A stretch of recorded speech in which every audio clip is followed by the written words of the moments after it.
October 1992.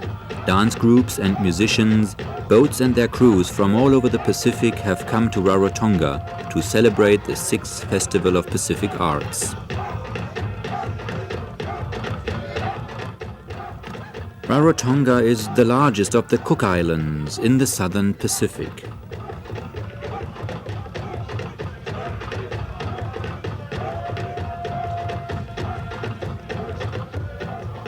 Rarotonga's eastern district, Takitumu, has the oldest natural harbour, Ngatangi'ia Bay, venue of the most important festival activity, a pageant of traditional Pacific boats. The festival poster unites the more than 20 delegations from Oceania and Australia by the symbolic chain of stars. In the centre, the traditional Vaka shows the main theme of this festival, Maire Nui Vaka, the great festival of boats.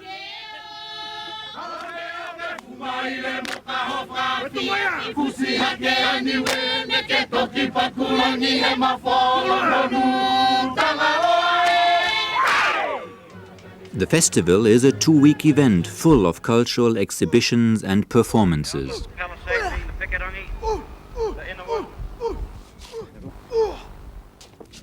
Thousands of participants and spectators have come here. So, is such a festival a mere commercial show, a folkloristic happening, or is it more for the Pacific Islanders themselves? So I think that's what it is for us. It's a celebration of our cultural identities and goes beyond that because it also is a celebration of our national identities too. My impression of the festival is that this is the greatest or the most thrilling coming together of the people of the Pacific.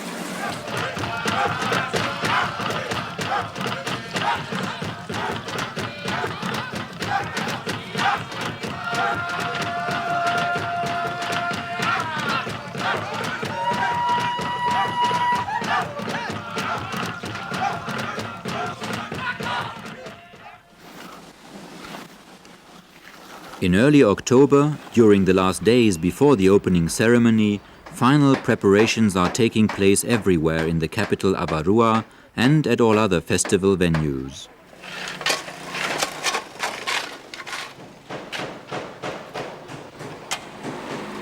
Avarua's old Sunday school is turned into yet another craft shop, selling the jewelry and pearls for which Rarotonga is so well known.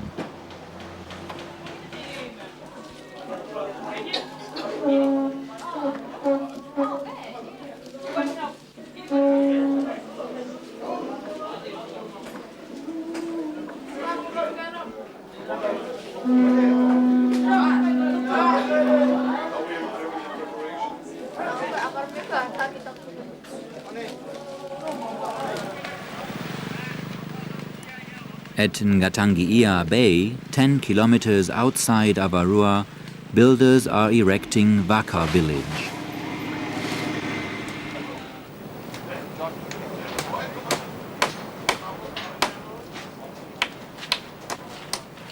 The biggest building is the meeting house, a gathering place for the members of the participating boat crews. In a few days, a special Vaka Symposium will be held here, at which captains, navigators and boat builders from all corners of Oceania will exchange their knowledge of traditional Pacific seafaring.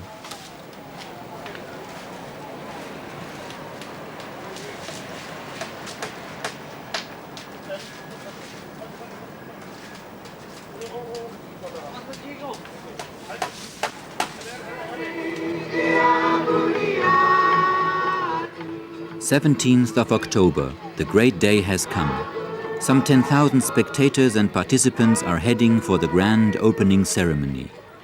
The crowd consists mostly of local people and Pacific Islanders, while there are few outside tourists, for this is a festival organized by Pacific Islanders for Pacific Islanders. After the opening speeches, 23 delegations enter the stadium representing the 2,100 participants.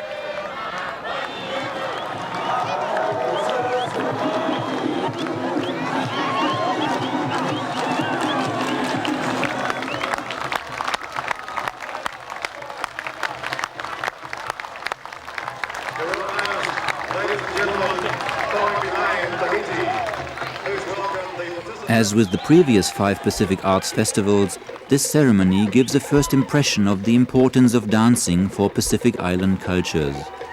Dance styles may differ in details, but generally, dancing provides the basis for a pan-Pacific cultural identity. There are about 25 countries participating from all the 3 groups, Melanesia, Micronesia and Polynesia and Australia. So we'll have them all here, and they will be performing, their musical and dance performances.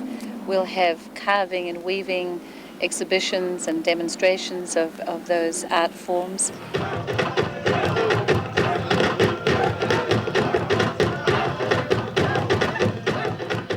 Today, dances in the Pacific region have quite different functions.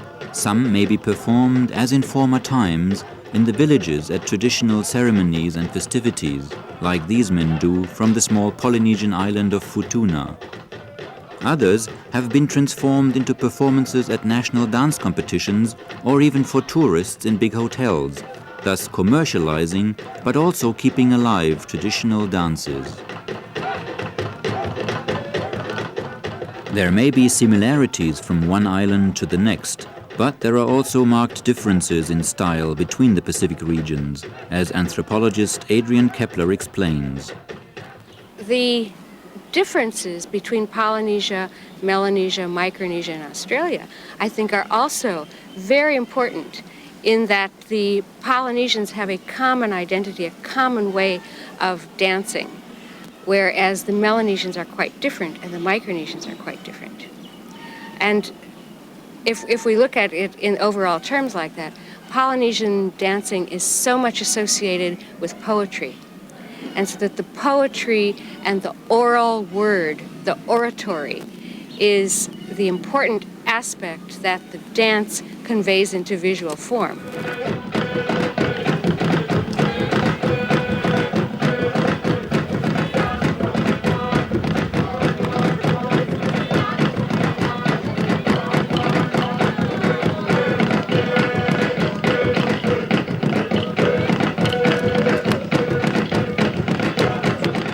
Melanesia, the differences are, I think, more in the rhythmic variety, so that you would have rhythmic elements where especially there's a lot of up and down motion, and so that you have New Guinea and Melanesia, there's a lot of movement of the knees, and the rhythm is underscored by the pieces of their garments, so that they have the pieces of the garments that are attached. And so while they're moving up and down, the garments as they move add to this rhythmic variety. I think this is one important difference, and there's not too much poetry that is important within the Melanesian.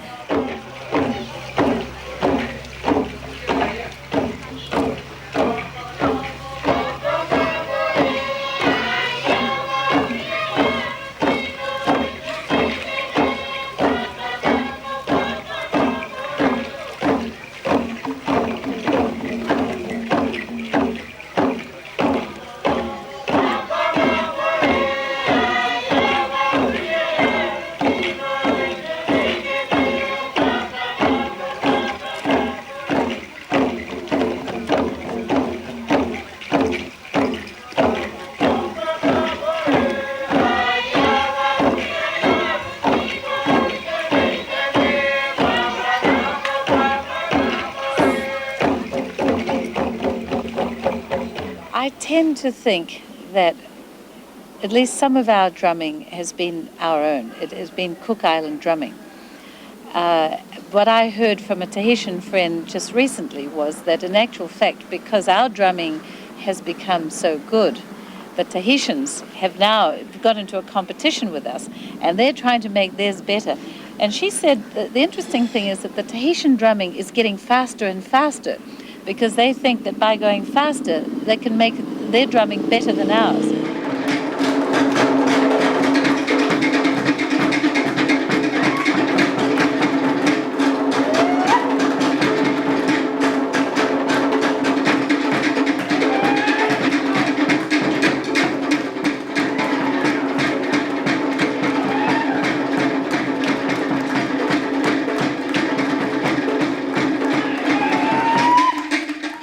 And I think we've both seen that with Tahitian dancing. It's getting faster and faster. There's not much attention paid to the hand movements or expressing the poetry that needs to be expressed. And the whole focus is on the hips and seeing how fast they can move them, you know. Mm-hmm. So that's a little bit of what's happening on borrowing and competition. Cultural borrowing is stimulated by such festivals. This may lead, so it seems, to the disappearance of cultural differences by copying. Does that eventually involve the danger of losing the island's unique lifestyles? There's also probably what you would say some bad, because one of the unique things about the Pacific is the uniqueness of all the cultures. So if they become all one, with everyone borrowing from everybody else, we might end up with what you mentioned earlier, an oceanic culture, but not the specific cultures within Oceania.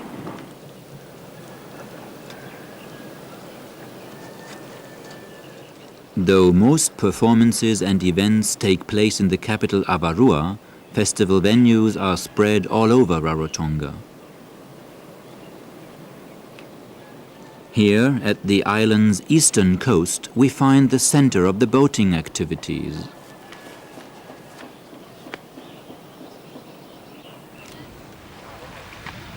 In the early morning of the 21st of October, one of the highlights of the Pacific Arts Festival takes place, the Grand Vaka pageant.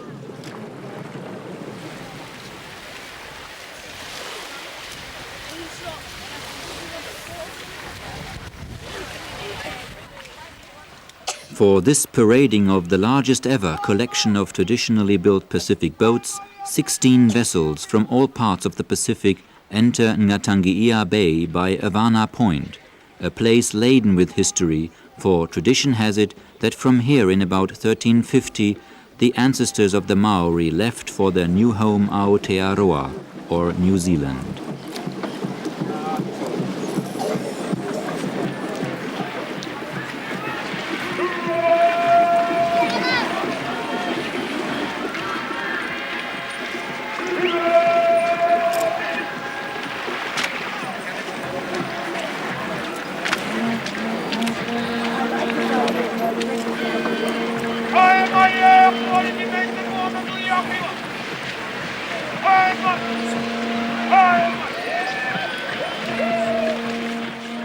"16 boats from all over Oceania have come. However, one is missing. Te Aorere, the Aotearoa Vaka of all boats, was held up by stormy weather and has not yet arrived."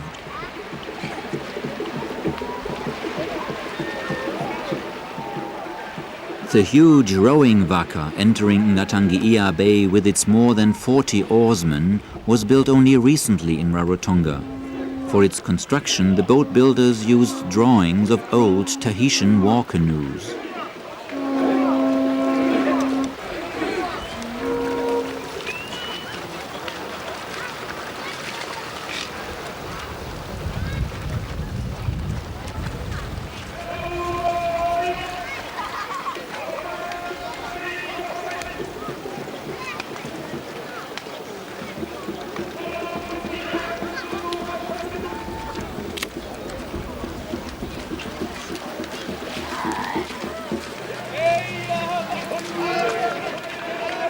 A Hawaiian kahuna greets another spectacular Vaka, the double-hulled Hokule'a from Hawaii, from where the whole idea of reviving traditional Polynesian seafaring originated some 20 years ago.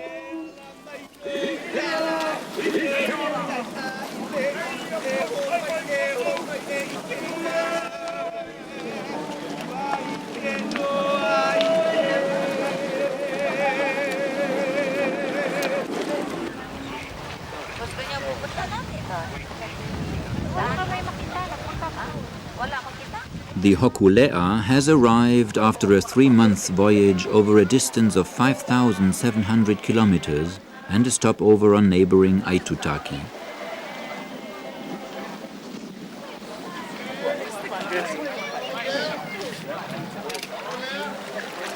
Yeah, we're ready.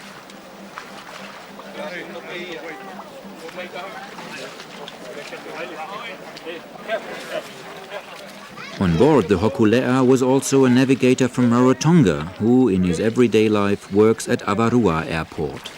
Well, it started off as a dream, really. It started off as a dream. The first time Hokule'a, the Hawaiian voyaging canoe, came from Hawaii, Tahiti to Rarotonga, and I was only a little boy. And I saw this canoe arrive, and I said to myself, well, one day I will be a sailor. And so I joined the Hokule'a crew with the Hawaiian crew, and we sailed around the South Pacific. And Nainoa Thompson, who is the master navigator, came to me and asked me if I wanted to learn navigation. And for me, that was a real honor, and I said, of course. So we undertook 2 to 3 years of training, just continuous studying the stars, the rising and setting of the moon. Most of it is identifying constellations and different stars within constellations, and also studying the different phases of the moon and the movement of the sun along the horizon. In 1976, we took our first voyage from Hawaii to Tahiti and returned. I guess that's 5,000 nautical miles, or about 9,000 kilometers. The name of that canoe is Hokule'a, which is Hawaiian for the star Arcturus. And our project was born, this is the Polynesian Voyage Society, with these two objects. One is experimental, you might say experimental archaeology. Recreate the artifact, try it out in natural conditions, and learn about the past. In this case, learn about voyaging and what you can do. The other thing was cultural revival, because we, that is a group of people in Hawaii, some Hawaiians and some non-Hawaiians, felt that modern Hawaiians and other Polynesians were divorced from their maritime past. Oh, the Hokule'a is outstanding. She started this whole business of reviving the traditions of our ocean sailing and have proved it without any further arguments that our people could sail on the Hokule'a and these other small boats, and my one, which is a little bit smaller than the Hokule'a, have proved what was done, and these boats are much smaller than the originals. For instance, the Takitumu, that's 1/3 size of the original, which was 180 feet long. And they were mostly between 100 and 130 feet. These were proper ocean-going vessels. Well, to try to build those vessels now using traditional methods is very, very difficult.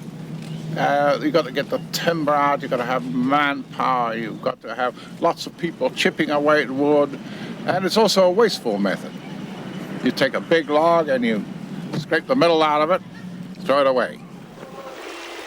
The Takitumu was built by Sir Tom during 1991 and 92.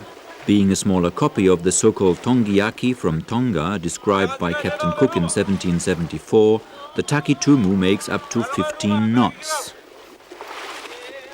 The name Takitumu goes back to the old Vaka, which brought the first Polynesians to Rarotonga 8 centuries ago. This name was then also given to the area in which these people settled. Until today, Takitumu thus stands for the connection between seafaring and the social structure of Rarotonga. This can also be seen from the word Vaka itself, which not only means boat, but also district. Let me talk about the boat first. The canoe that brought our tribe, the Ngatitangia tribe, to Rarotonga, was the Takitumu. He came here and landed in this area, and we claim all these land. I think we have half of the island of Rarotonga to us. Our tribe consists of 3 sections, major sections, which we call villages. On that side there, the northern side, is Matavera or Rangiatea. Then the middle section is Ngatangi'ia or Ngajitangi'ia. Then on the south is the Murimotia. We have two paramount chiefs or two heads of the tribe. One is Pa Ariki, who is the paramount chief, and Kainuku Ariki, the associated chief, paramount chief. On Rarotonga, the traditional political hierarchy is still an influential factor in contemporary life.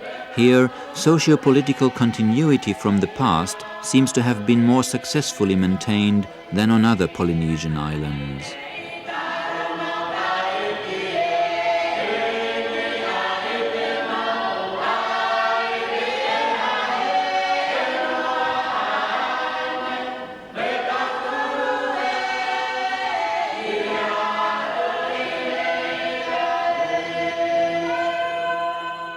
Takitumu as a term for a district as much as the name for a boat represents traditional culture. But there is also a modern cultural symbol. For the Festival of Pacific Arts, the new National Culture Center was built. It includes the National Gallery Te Marokura with its contemporary art as well as ethnographic collections. Hosting items from all the Cook Islands, this presentation complements the old museum next door.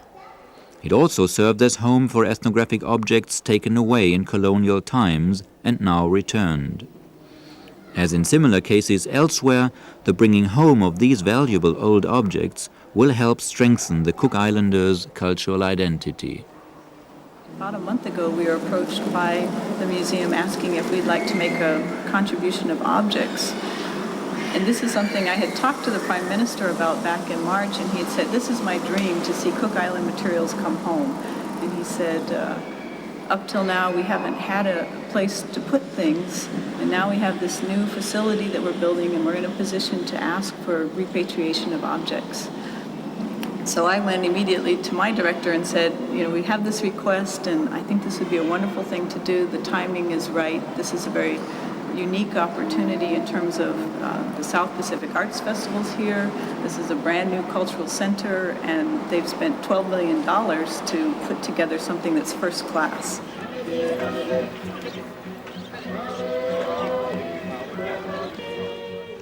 In Punanganui, the craft village, contemporary ethnographic artworks were produced and also sold.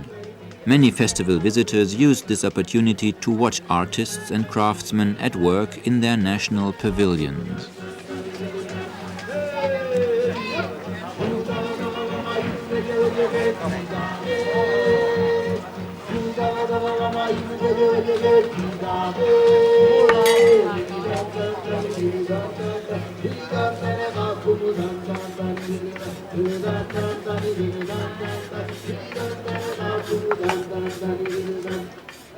While these two Fijian women are plaiting little containers and making pottery, this man is carving a kava bowl used for the kava drink widespread in Polynesia.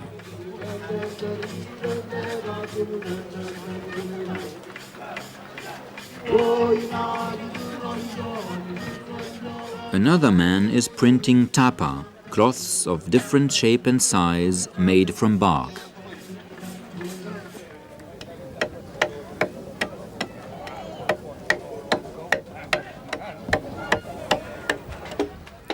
Other craftsmen include Hugo Teave, a master carver from Easter Island, and the Hawaiian stonecutter Thomas Pico, polishing one of the stone adzes for which he has become well known. Their quality has made them sought-after objects for international art lovers. Back to the cultural center. As one of the festival's side events, a stone monument is unveiled here by John Jonathan from the Cook Islands Ministry of Culture.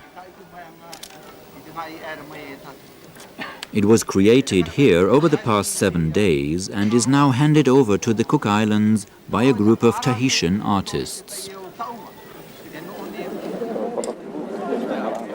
Tahitians are also active in Nukupure Park, where stone lifting is demonstrated together with other traditional forms of Pacific sports.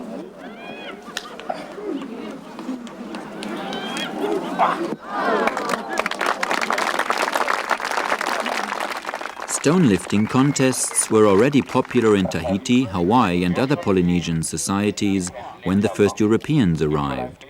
In the context of this arts festival, the competition seems another attempt at reviving a common cultural heritage.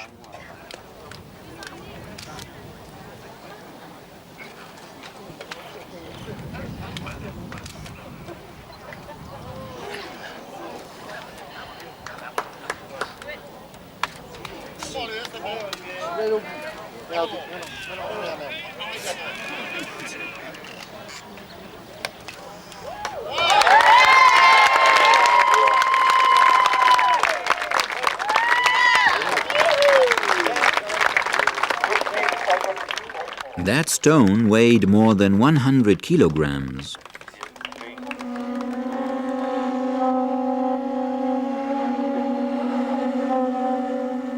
Stones also play a significant role at another important event. At Tuesday's sunset, a fire walking ceremony is held by a group of Tahitian priests and dancers.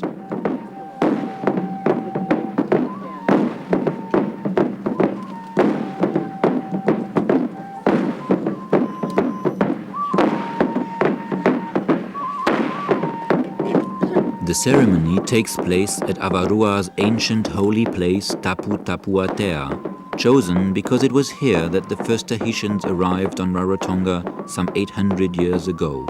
Today's ceremony is an act of friendship by the Tahitian delegation for their hosts. Fire symbolizes civilization and culture passed down from generation to generation.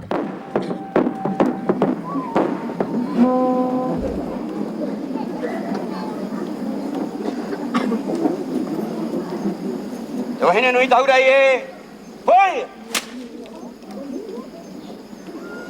Maire Nui Vaka. Maire Nui Vaka.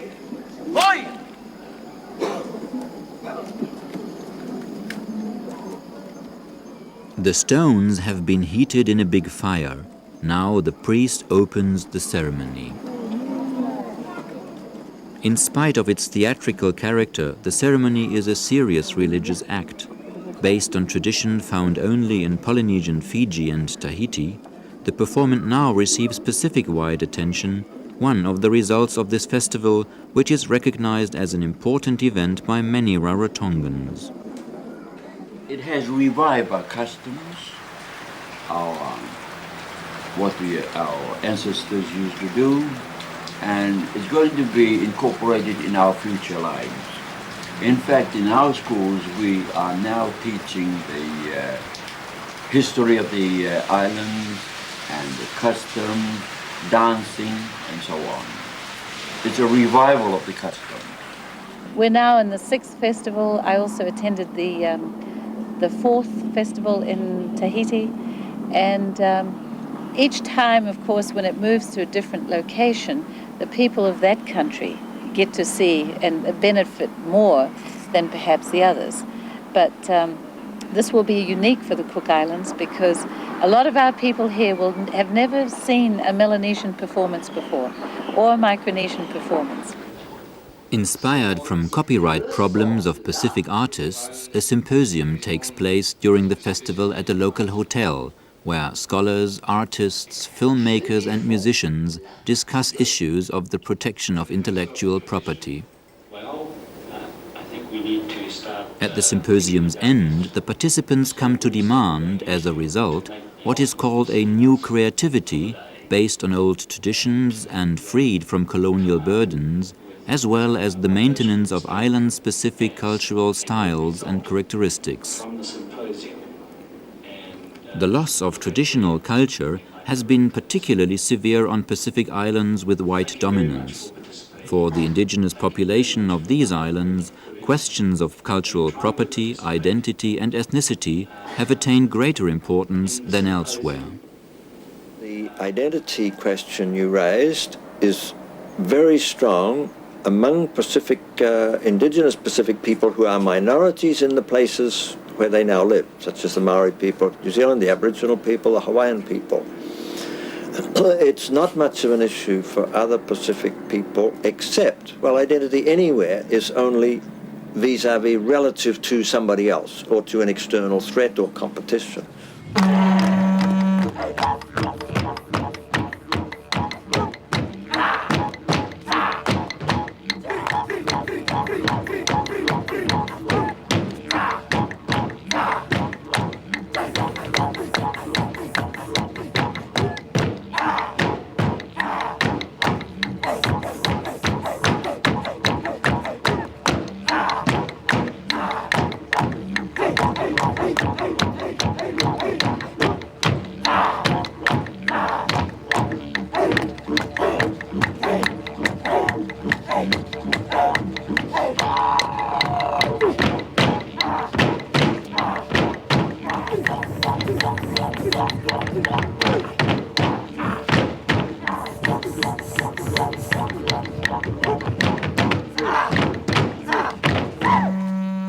The new creativity demanded during the symposium is presented here by a professional Australian Aboriginal dance troupe. They combine elements of Aboriginal mythology with their own modern forms of dancing.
The music of the Kanaki Band from New Caledonia is another example of modern performing arts presented at the festival. The Kanaki Band include anti-colonial ideas in their songs, maintaining that indigenous peoples lived in the Pacific and successfully communicated with each other long before the whites came. However, now they are confronted with a language barrier between French and English-speaking groups, an argument pointing at language use as a vital identity factor.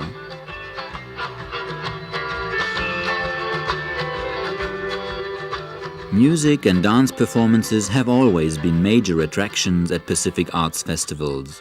This time, however, as in the former festival in Papua New Guinea, the main focus is on boats.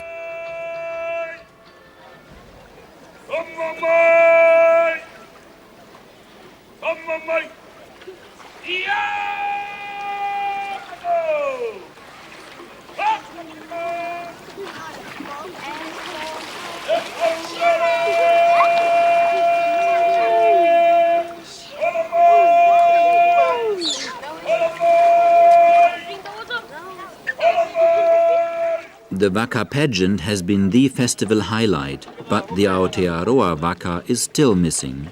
Now news about its expected arrival has spread on Rarotonga.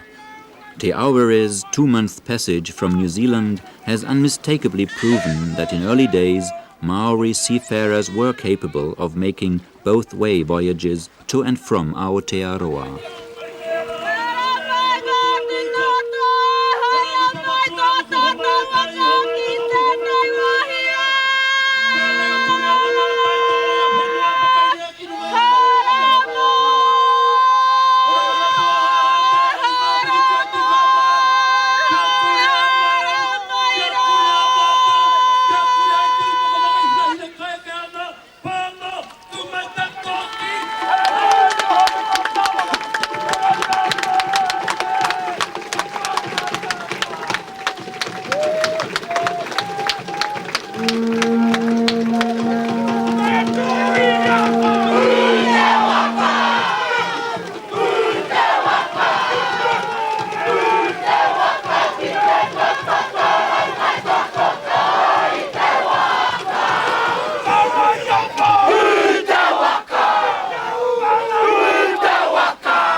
In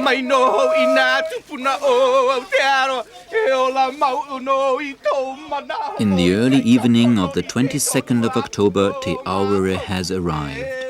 Similar attempts at reviving traditional Polynesian seafaring date back almost 30 years ago. We started in the 60s building a small canoe called Nalehia, means in Hawaiian the skilled ones, for the two different hulls and how well they went through the ocean. And we gathered basic data on how canoes sailed and how they paddled to try to answer a puzzle. How were these islands discovered and settled? Some people said it was by accident, because the canoes were no good and you can't navigate without instruments. Others of us said that, look, we think the canoes are pretty good and it's possible to navigate without instruments, and we believe the legends, but the only way we could do it is to demonstrate it. The ocean-going capacity of such boats is demonstrated here by the crew of this outrigger sailing canoe. It was built in the Marshall Islands, where a revival movement for traditional boats has spread in recent years.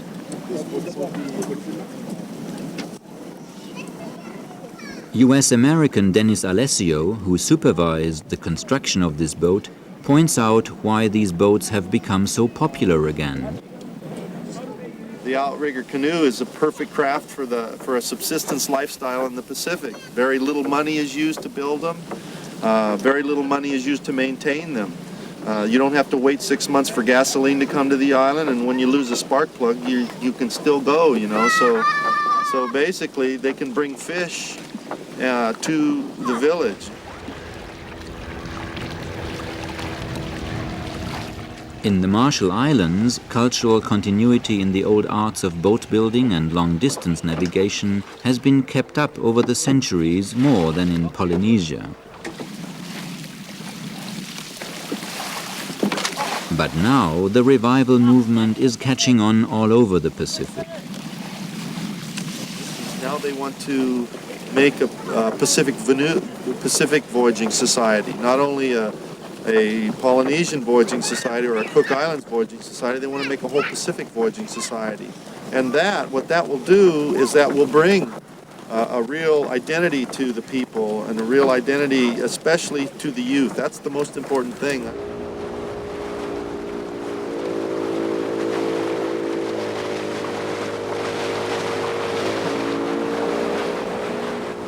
Only we did not think it would go so far as it has today here in Rarotonga.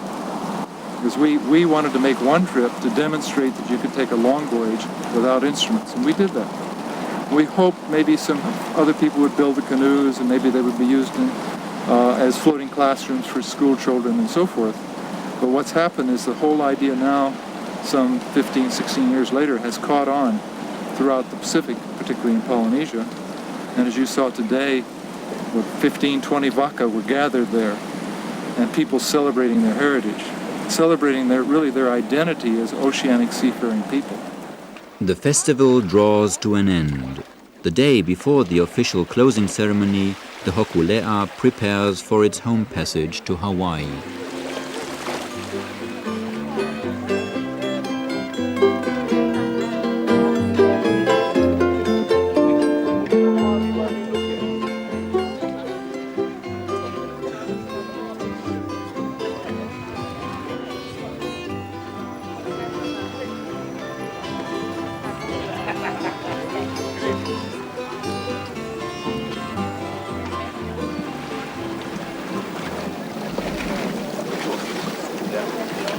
This one's very way deep, Brett. Hey, John, you want some help? Yeah.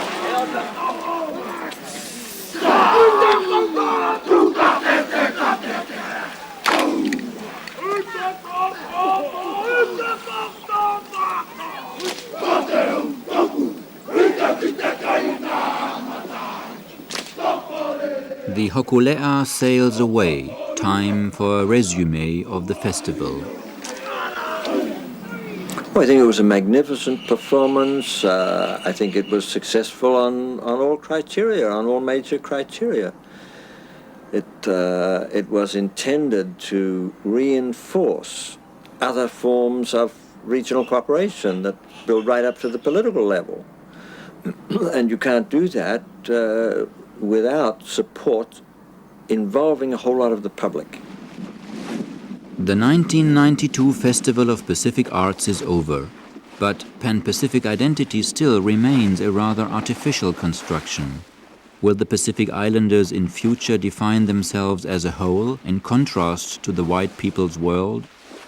Or will they prefer to stress their singular identities and thus let a multitude of different island identities prevail?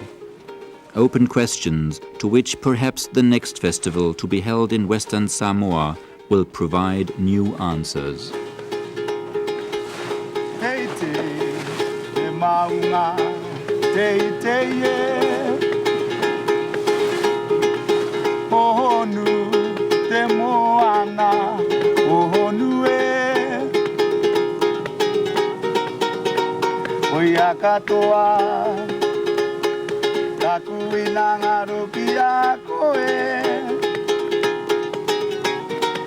Marina, Marina,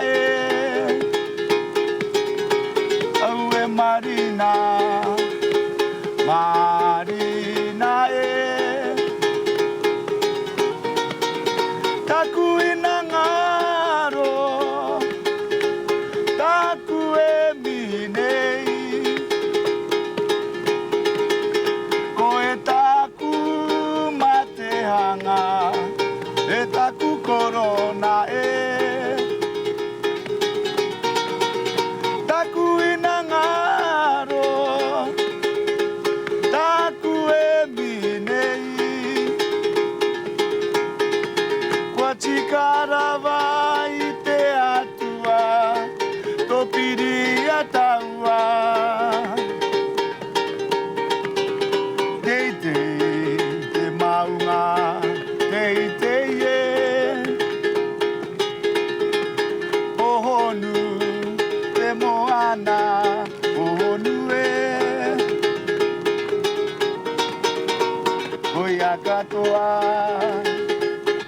taku inangaruki koe Marina Marina aue Marina Marina taku inangaro taku eminei koe taku matehanga